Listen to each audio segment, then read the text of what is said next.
Bien, y hace apenas algunos minutos a través de su Twitter y a través de la página web oficial de Pedro Castillo se ha dado a conocer este documento que se titula Perú al Bicentenario sin corrupción. Es el plan de gobierno y de acuerdo a lo que ha estado comentando también en algún otro medio, ha dicho que este sería el plan que se aplicaría en los primeros 100 días de gobierno.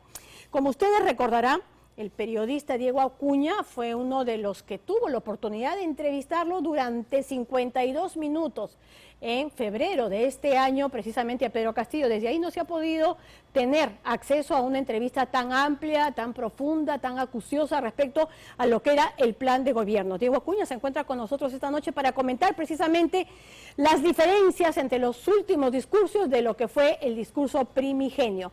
Diego, muy buenas noches, gracias por acompañarnos esta noche en Panorama. Gracias por la invitación, Rosana. ¿Ya has podido dar una ojeada veloz, sí, en todo caso, a este plan? Ha ocurrido en el interín y así a grosso modo encuentro dos cosas que ya de por sí me parecen demagogia y más populismo, ¿no? Uno, que a través de las propuestas de Castillo se incrementaría la presión tributaria.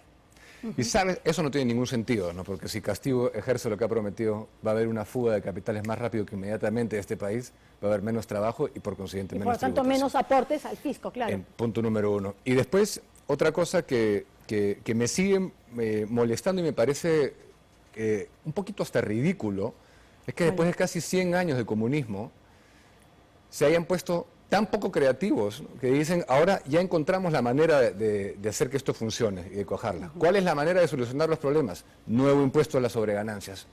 Quitarle al rico, quitarle al rico, quitarle al rico. Así de creativos nos hemos reinventado en los últimos 100 años de comunismo.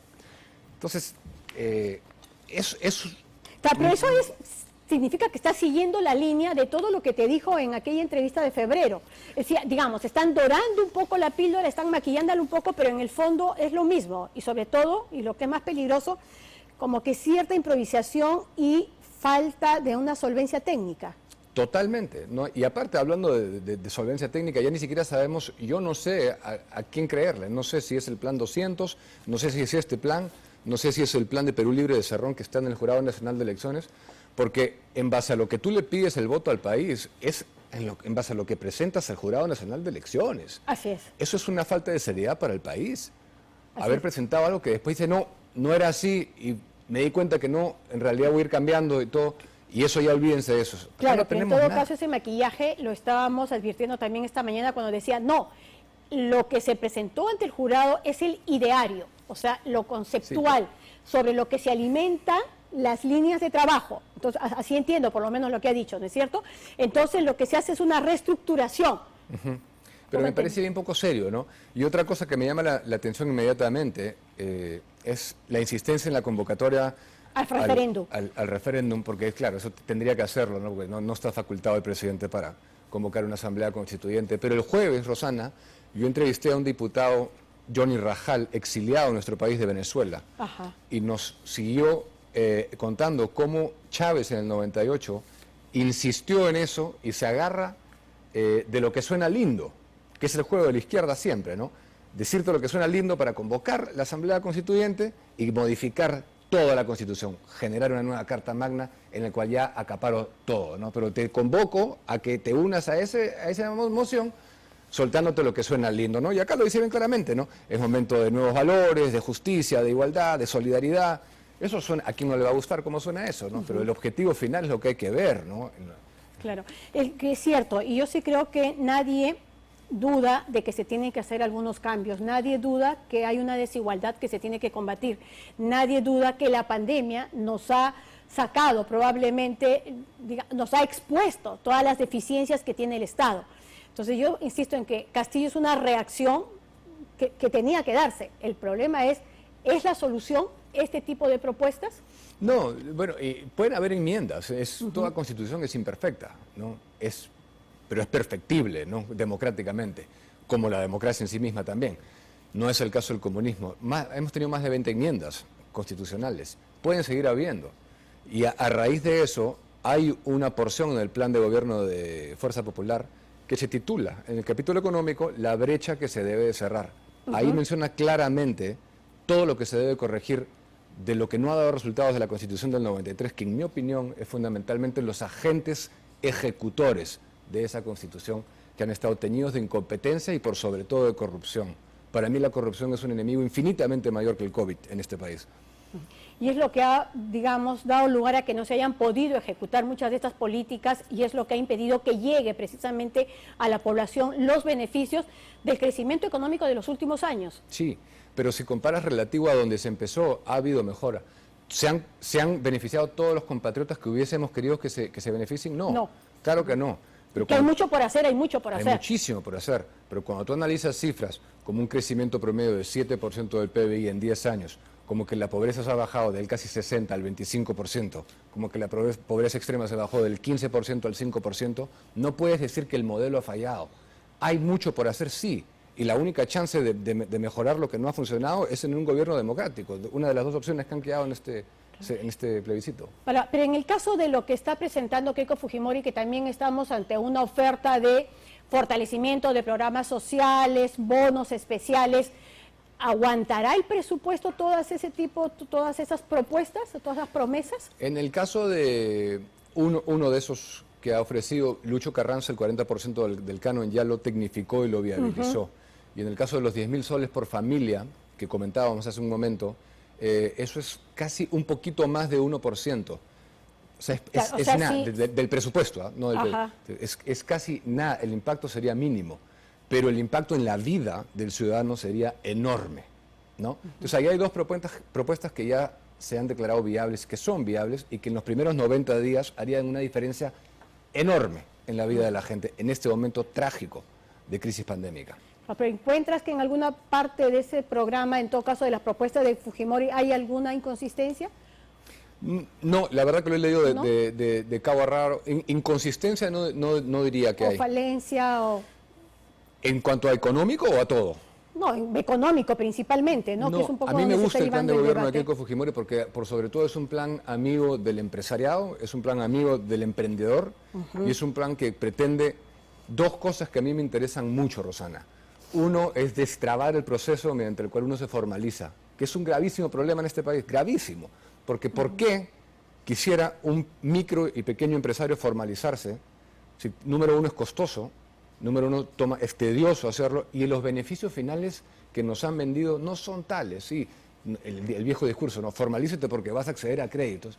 Bueno, ahí no muere el tema, ¿no? Y dos, es la creación del CONAFOR. Eso me gusta mucho, la Comisión Nacional de Formalización. Esa propuesta me parece que es absolutamente necesario para este país. ¿Sientes que está deslindando con Cerrón? Bueno, me decías que no sentías tanto en estas propuestas, pero ¿sientes que hay algo? ¿Algún alejamiento? De repente, ¿Ir por un camino distinto? De repente puede haber algún discurso que yo no sé cómo tomarlo, la verdad, porque ha sido tan inconsistente todo y tan gaseosa la propuesta, que a raíz justamente de la entrevista que yo le hice, comenzó a moderarse y comenzó a cambiar un poco su rumbo electoral, ¿no? Su rumbo digamos, de campaña, ¿no? Porque esa entrevista ya marcó un momento, yo creo, memorable y no en el buen sentido en su campaña para él, ¿no? Así es. Pero además yo también quería preguntarte respecto a este equipo que se ha presentado, que sería solamente una parte de ellos, ¿no? Kurt Burneo, que digamos, la señora Dina Boluarte hasta ahora ha dicho que no terminan de dar el visto bueno. O sea, ha quedado como en el limbo, ¿no? Por un lado dicen que sí, por el otro la vicepresidenta dice que no. Kurt Burneo, Avelino Guillén, el excongresista Ceballos, ¿qué tipo de impresión te dejan? Bueno, yo no tengo muy buena impresión del señor Burneo personalmente y me parece que hay en Guillén una cosa también cuestionable, ¿no? Se trata de un fiscal que estuvo claramente acusando a Fujimori en el caso de Cantuta y Barrios Altos. O sea, ya pierde un poquito de credibilidad y adopta tu FIBA otra cosa, ¿no? Ese equipo técnico. Pero por último, no sé cuál es el equipo técnico que se debe analizar. No sé si es ese, no sé si es el nuevo que se ha formado, no sé si es el que ya existía. Entonces, estamos a menos de 3 semanas de las elecciones, ¿eh? Entonces, ¿cómo puede ser ofrecerle al país eso serio? Y además es importante que no se termine de entender la importancia de un debate, de un deber con los que tú pretendes gobernar de dar la cara y exponer de manera clara y sometiéndote a todos los interrogatorios cuál va a ser tu plan. ¿Ese sientes que es una de las principales, en todo caso, falencias o debilidades de un líder? Por supuesto. Si tú, y aparte lo que ha pasado ayer, te reto a un debate y no voy. Un debate que buscaba, aparte, por la locación, humillar a la contrincante, ¿no? Porque nadie en su sano juicio va a ser en una prisión en la que has estado recluida, te cito ahí, o coincidencia, y no voy encima. No hay nada que debatir.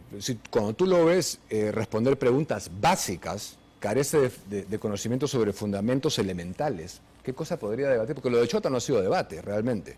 Ha sido otra cosa, ¿no? Pero debate político propio no ha sido lo de Chota. Claro, fue más un meeting, ¿no?, de dos candidatos. Sí, así es, con agresiones y otros pormenores que ocurrieron que dejan en evidencia pues que no hay carne, ¿no? Es gaseoso lo que hay en la oferta. El Jurado Nacional de Elecciones, el papel que está jugando. A mí como ciudadano del Perú me deja altamente intranquilo lo que se ha dado a conocer esta semana por Claudia Toro, y creo que Jorge Luis Salas debería pronunciarse, ¿no? Porque una persona que ha sido contratada para defender a terroristas y que ha militado en Patria Roja no puede presidir un órgano que debería velar por la imparcialidad del proceso. ¿Por qué ha sido tan contemplatorio durante el proceso que ha durado convocar al debate del 30 con Perú Libre? ¿Por qué no puso de arranque las reglas claras y la fecha? Ahora, igual por otro lado, en el tema del conteo de los votos, esto está en manos de la OMPE, ¿no? Y esto por lo menos es otro cantar y este es un tema que sí nos da confianza. En todo caso, yo sí creo que se va a tener que revisar mucho de lo que se hizo durante esta campaña, sacando de la carrera tanta gente, tanta rigurosidad para algunos y tanta, digamos, generosidad para con otros. ¿Por qué, probablemente más por ese lado. Y permíteme agregar, ¿por qué Dina Boluarte, que va como vicepresidenta, es funcionaria de RENIEC y no es un claro conflicto de intereses eso también? ¿Por qué? Sí, pues, por eso sí coincido en que se tiene que investigar bastante y revisar muchas de esas resoluciones que se estuvieron dando. Tú trabajas en UCI, ¿no? Y precisamente el que es el propietario de UCI en este momento es uno de los asesores de Pedro Castillo. Tú has delindado, vi tu Twitter, pero en todo caso, ayúdame a entenderlo mejor. ¿Cómo te has sentido? Sí, yo, bueno, esta semana ha sido una semana bien difícil, obviamente. Yo ante todo formé un proyecto, tengo una amistad con Miguel, y formamos un proyecto de cero, con una línea en la que creíamos, y una vez que se ha confirmado lo que se confirmó esta semana, yo primero deslindé, y aprovecho para comunicar en tu programa que el día de ayer hablé con él y le entregué mi carta de renuncia. O sea que ya no trabajo en UCI. Voy a honrar mi compromiso, que era hasta el jueves 3.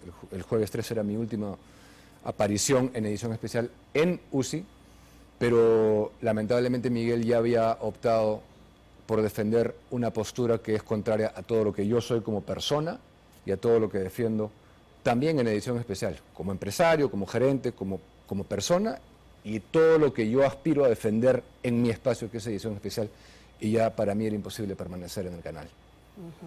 ¿Fue una sorpresa para ti? Porque entiendo que se conocieron además a partir de tu entrevista, probablemente. Porque dice, lo conocí cuando fue a los estudios de UCI y ahí se entabló esta relación.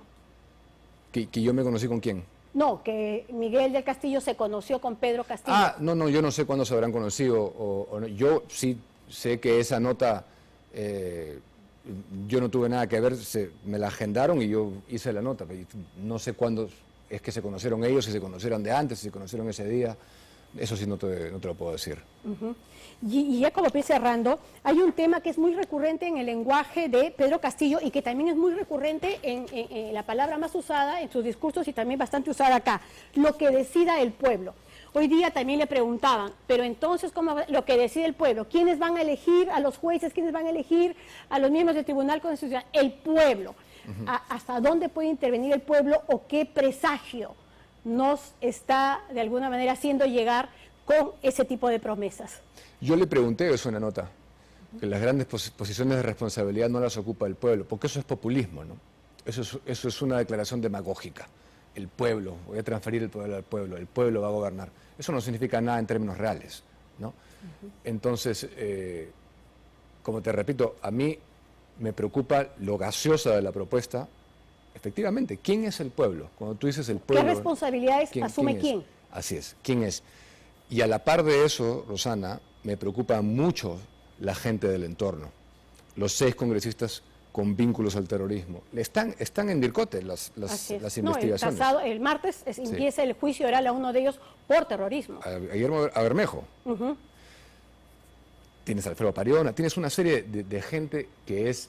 O sea, tú no te puedes reunir con alguien sistemáticamente y no tener cosas en común con esa persona, pues. O sea, nadie te puede creer eso.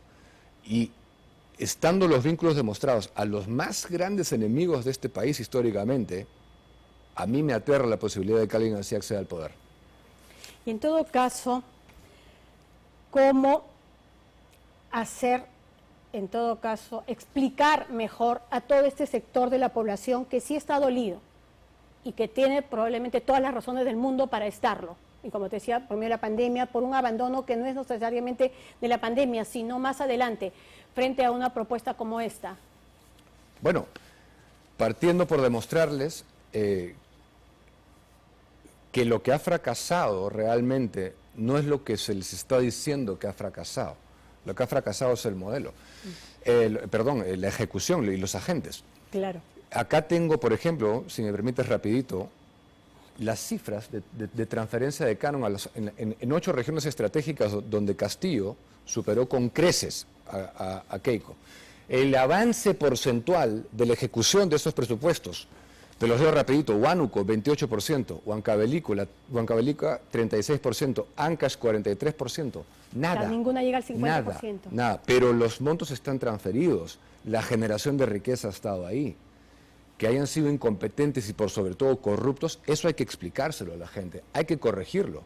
Estamos en deuda con el país todos, efectivamente, pero hay que saber la realidad y no comerse un discurso facilista y no votar hepáticamente el 6.